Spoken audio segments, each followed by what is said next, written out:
Hey everyone, welcome back to another video. Now in this video, I just wanted to actually discuss with you, do you think Ironman or triathlon in itself has got a bit too exclusive? The reason why I make this point, the reason why I ask that question is because I got an email the other day from Ironman along with every other pro out there, and it's the time of year where they send you information about how much the pro license costs.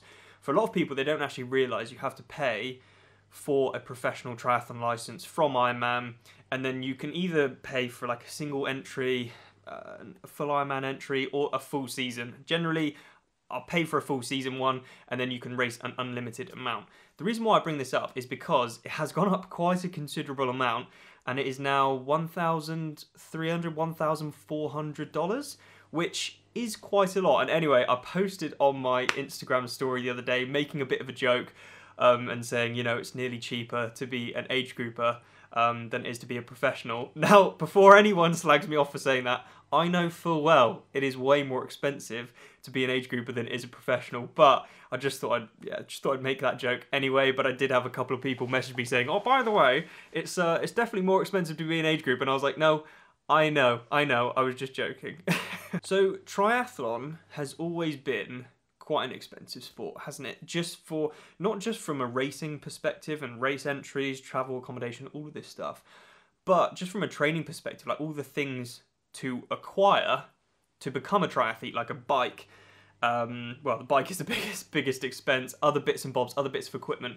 Now, obviously, you can do it on a budget, and you definitely can. And I think GTN actually did a really interesting video series about doing triathlon on a budget. So it shows that it is possible.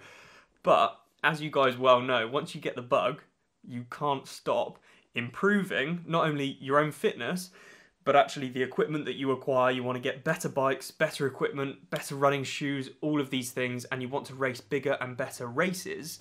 And that leads people generally on to racing Ironman. The reason why I wanted to make this video is because for the main part, I can imagine most of my audience are age groupers, are you guys, and I wanted to see what you guys think of this. So drop in the comment section below what you think of the developments in triathlon and the developments in particularly how much the sport is costing and what you think about it, because I've heard from a few people on social media that, you know, for example, the Ironman World Champs next year, apparently they're charging $1,400, I think it is. Am I correct? Just for the race entry. That's excluding travel, accommodation, everything. Like, that's a massive chunk of money. There are people saying that they're spending 700, 800 quid on race entries, which is just, it's crazy to me to think that that is an amount of money that you need to part with to do an event. And this is part of the problem, I think, is Ironman know that people are going to spend the money, because if you mention to someone who isn't involved in triathlon, doesn't know too much about triathlon, if you mention to them, you know, if they ask you, oh, what do you do as a hobby, whatever, and you say, oh, I'm a triathlete, they will automatically go, oh, Ironman, like, have you done an Ironman? Like, it's such a household brand, it's such a household name, and Ironman know this, so they can charge whatever the bloody hell they want. And people are going to keep continuing to do their races, because it's almost like a bucket list event for people, is to do an Ironman. It's become such a big brand. Now, there are other races out there that can be more cost effective. There's challenge races, which from my own personal experience are very good, but I can't see them necessarily competing on the same scale as Ironman. It's just not got the same branding. There are outlaw events within the UK, and honestly, I recommend outlaw events to absolutely everyone, regardless of whether you can afford to do an Ironman or not. I just think outlaw events are fantastic. They're so well organised, they're super friendly, great courses. I've got nothing bad to say about outlaw. There's Castle Series races, they're generally pretty good. But to be honest, nothing's generally competing on the same level as Ironman. You've got the PTO now. Now, I've got my own opinions on the PTO from a professional perspective, and the ranking system for me just seems a bit rigged, and it seems a bit, yeah, it's not quite right. The fact that you get better points from a PTO race, so it keeps everyone who's not racing in the PTO races away from it, and keeps everyone in the top of the PTO in the top of the PTO. But anyway, that's a topic for another day.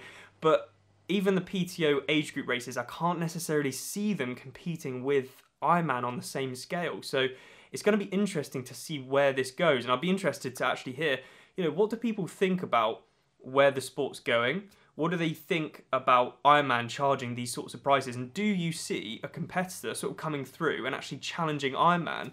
It'd be interesting, like the sport is developing, like I mentioned in my last video, like so quickly.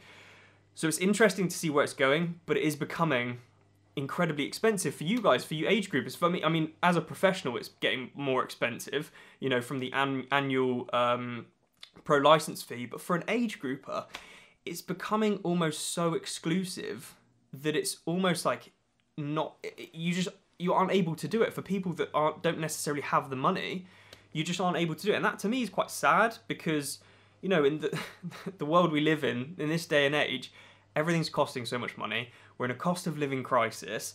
We're pretty much in a recession, aren't we? So money's going to be tight for a lot of people, and next year people probably won't have a stupid amount of money to spend on races. And Ironman just seem like they're taking the mick a little bit. They're sort of increasing prices of racing, which is just gonna, people are just gonna be struggling real bad next year. So I think it's a little bit of a bad move from them. But like I said, they're a private company. Private companies just want to make as much money as possible. They don't necessarily care too much. As long as money's coming in, they don't mind too much. But I think people are probably going to get fairly sick of Ironman and the way that they're treating people. People got very sick of them through lockdown, not giving refunds, and I think there's just been a few little hiccups here and there. But this pricing now, it probably will get to the point where it's just a little bit ridiculous and it's a little bit too much for people. And although they're going to really want to do Ironman races because it's a prestigious thing and it's almost like I don't want to say bragging right, but it is, like, to say you've done an Ironman, like, that's super impressive. But I think it will get to the point now where, let's say the world champs, for example, it's not really a world champs, is it? It's a competition against the people that can afford it. You know what I mean? That's not taking away from anyone who races the world champs. If you can afford it, fair play. And if you've qualified, you deserve to be there. But it will get to the point where people just aren't going to be able to go. And so there's going to be people picking up spaces and slots that haven't qualified, but they can just afford it.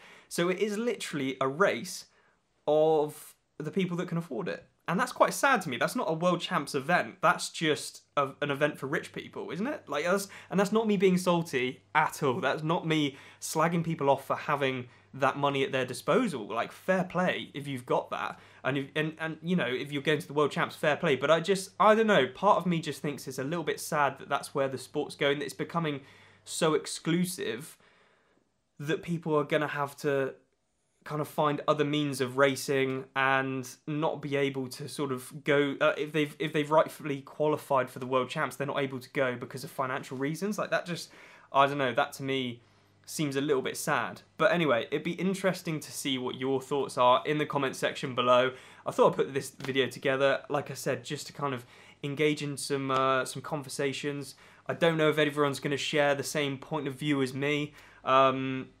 It'd be interesting to hear your thoughts, so please do get involved in the comments section below. But if you are one of these people that are looking at race entries and thinking, bloody hell, I don't know how I'm going to be able to afford that, there are alternatives. And like I mentioned, outlaw races, they're a fraction of the price. If you're in the UK, they're fantastic events. I would recommend checking those events out massively. The Castle Triathlon series, they're really, really good events. And there are other events as well out there that do similar distance to Ironman or Ironman distances that just aren't the Ironman brand. Now, I know it's sad that you may not be able to afford to do as many races as possible, but that's sort of the idea that I would maybe have until either Ironman bring down their prices, which I don't see that happening, or until there's a competitor that's going to offer something a little bit better value for people. But again, like I said, I don't see that happening anytime soon. It'd be interesting to hear people's thoughts on that. Yeah, anyway, enough rambling about that. I am thoroughly getting stuck into training now, and I'm really enjoying it. My next video is going to be a full day of training, I believe. I've got blood tests tomorrow, so I'm excited about that, and so that'll be when this video comes out. And yeah, we're cracking on. So anyway, I hope everyone's well. Hope everyone's enjoying some time off if you finished your season recently, or enjoying getting back into training. And I will see you guys in the next video.